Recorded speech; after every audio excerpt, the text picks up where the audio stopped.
साल 2025 का 9वां महीना यानी सितंबर भी लगभग समाप्त हो चुका है। इसके बाद 31 मार्च 2026 के लिए पूरे 6 महीने बच जाएंगे। इन तारीखों का जिक्र इसलिए किया जा रहा है क्योंकि देश के इतिहास में इन तारीखों के मायने बेहद खास होंगे। 31 मार्च 2026 एक ऐसी तारीख है जिसकी घोषणा देश के गृह मंत्री अमित शाह ने की है और सबसे बड़ी बात कि इसका ऐलान छत्तीसगढ़ की धरती से की गई है, जो बीते 25 सालों से नक्सलवाद की घुटन से बाहर निकलने की कोशिश तो करता आया, लेकिन इंतजार अब भी बाकी है। तो नक्सलवाद की बदलती करवट छत्तीसगढ़ के लिए नई मुसीबत की तरफ इशारा कर रहा है। नमस्कार, CGNN लाइव में आपका स्वागत है। मैं हूं आपके साथ अभिषेक दुबे। छत्तीसगढ़ के लिए नक्सलवाद हमेशा से एक दंश की तरह रहा है, जिसे पुरानी से लेकर आज की पीढ़ी झेलते आ रही है।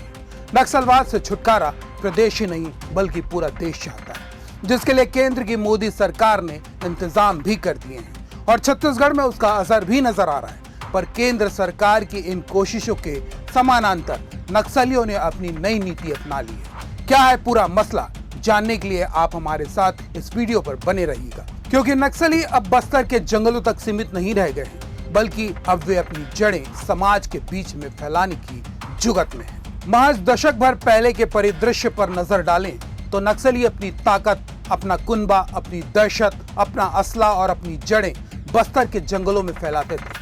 तब उनका शहरी नेटवर्क केवल उन्हें बाहरी सपोर्ट यानी आर्थिक मदद, मेडिकल सुविधाएं, हथियार और दूसरी चीजों के लिए काम करता था। साल 2007 से 2009 के बीच रायपुर और बिलासपुर के अलावा कई दूसरे शहरों में नक्सलियों के अर्बन नेटवर्क का भंडाफोड़ इसके बड़े उदाहरण के तौर पर सामने आए थे। इसके बाद पुलिस और इंटेलिजेंस ने शहर शहर खाक छानी, लेकिन हासिल शून्य रहा, जो इस बात का प्रमाण था कि अर्बन नेटवर्क पूरी तरह ध्वस्त हो गया है। छत्तीसगढ़ के शहरों से नक्सलियों का अर्बन नेटवर्क तो खत्म हो गया, पर बीहड़ में नक्सलियों की ताकत दोगुनी क्षमता से बढ़ती रही। दिमागी तौर पर मजबूत हर तरह के इंजीनियर नक्सल संगठन का हिस्सा बन गए।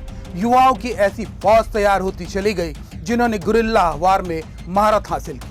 मौत के खौफ से आजाद युवाओं ने जिंदगी की गुलामी को छोड़ दिया और छत्तीसगढ़ के लिए दहशत का नया माहौल तैयार होता चला गया। बस्तर की धरती खून से लाल होती रही। नक्सलियों ने तांडव जारी रखा और सैकड़ों की संख्या में जवानों की शहादत ने देश को खून के आंसू रोने पर मजबूर कर दिया। पश्चिम बंगाल के नक्सलवाड़ी से शुरू हुआ नक्सलवाद छत्तीसगढ़ में केंद्रित हो गया, तो आंध्र प्रदेश, झारखंड, ओडिशा और महाराष्ट्र के नक्सलियों ने चौतरफा ताकत बढ़ाने में महत्वपूर्ण भूमिका निभाई, जिसके चलते प्रधानमंत्री नरेंद्र मोदी से मिले निर्देश पर गृह मंत्री अमित शाह ने ऐसे टास्क फोर्स का गठन किया जिन्होंने नक्सलवाद को जड़ से खत्म करने के लिए पहले ऑपरेशन प्रहार और फिर ऑपरेशन खात्मा शुरू किया। इन ऑपरेशन के जरिए बस्तर सहित पड़ोसी राज्यों में नक्सलियों की रीढ़ तो टूट गई, मानव क्षमता भी कमजोर हो गई, लेकिन उनके प्लान बी की तरफ शासन प्रशासन का ध्यान नहीं किया, जिसका प्रभाव शहरी हिस्सों में नजर आने लगा है। छत्तीसगढ़ की राजधानी रायपुर में नक्सली दंपति का गिरफ्तार होना, इसके बाद तीसरे शख्स का हत्या चढ़ना और फिर कोरबा से लिंक जोड़ना सामान्य तो नहीं माना जा सकता। इसे प्रशासनिक चूक का हिस्सा भी नहीं माना जा सकता, लेकिन इस सच्चाई से भी इनकार नहीं किया जा सकता कि माओवादियों ने जंगल छोड़ शहर का रास्ता चुन लिया है। नक्सलियों के माथे पर नहीं लिखा होता कि उनकी हकीकत क्या है, बल्कि वे आप और हम जैसे सामान्य नजर आने वाले लोग ही होंगे। पर इस तरह से सामाजिक दायरे में रहते हुए वे कब हमारी जड़ों को खोखला कर हमारे ही अपनों के जरिए अपनी जड़ों को मजबूत कर जाएंगे, इसका अंदाजा लगा पाना कठिन है। हाल के ही दिनों में छत्तीसगढ़ के गृह मंत्री विजय शर्मा ने नक्सलियों को ललकारा था, जिसमें उन्होंने कहा था कि नक्सली सरकार बना ले। हालांकि उन्होंने स्पष्ट कर दिया था कि इसके लिए उन्हें लोकतांत्रिक तरीकों को अपनाना पड़ेगा, हथियार की जगह विकास का रास्ता अख्तियार करना पड़ेगा, समाज और सरकार का विरोध करने की बजाय हर चुनौती का सामना करना पड़ेगा। तो नक्सलियों ने शहर की तरफ रुख करना शुरू कर दिया है। हमारे समाज में कितने नक्सली शामिल हो चुके हैं जिन्हें हम किसी न किसी तरह सहयोग कर रहे हैं, इसका अंदाजा भी नहीं लगाया जा सकता। पर एक सवाल जरूर दिमाग में कौंधने लगा है कि नक्सलियों ने जो करवट ली है वह कितना घातक होगा।